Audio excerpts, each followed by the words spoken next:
এই রান্নাটা এত মজা হয়েছিল, আসলে বলে বোঝানো সম্ভব না। আসসালামু আলাইকুম।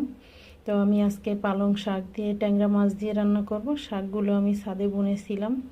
তো রান্না শুরু করার আগে চলুন শাক নিয়ে আসি। আমি শাকগুলো কাটবো, বেশ বড় বড় হয়ে গিয়েছে। একদম তুলে ফেললে কিন্তু শাকটা আর হয় না। যদি কেচি দিয়ে উপর থেকে শাকগুলো নিয়ে নেওয়া যায় তাহলে দেখা যায় যে কিছুদিন পরে এখান থেকে আবার শাক হয়।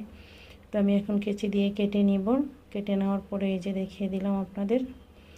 এখন শাকগুলো বাসায় নিয়ে ধুয়ে নিব খুব ভালোভাবে।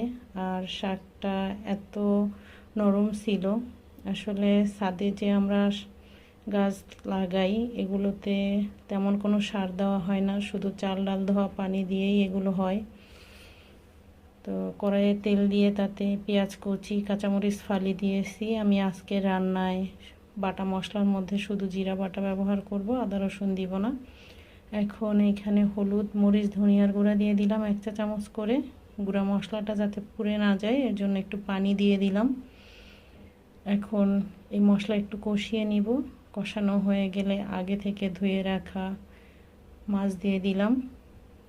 আসলে এই রান্নাতে পরিমাণটা বলে দেওয়া খুব বেশি, তেমন কিছু নেই বলে দেওয়ার। এখন একটু পানি দিয়ে মাছগুলো ভালোভাবে কষিয়ে নিব।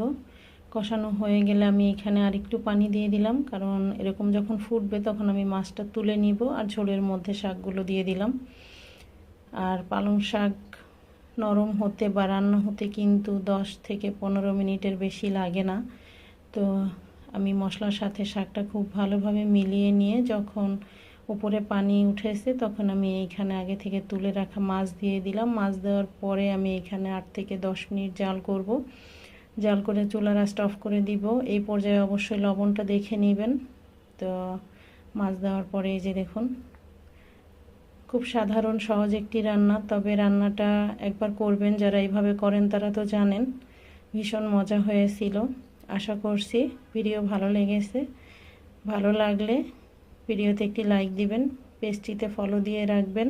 ভুল ত্রুটিগুলো ক্ষমা সুন্দর দৃষ্টিতে দেখবেন। ভালো থাকবেন। আজকে এই পর্যন্ত।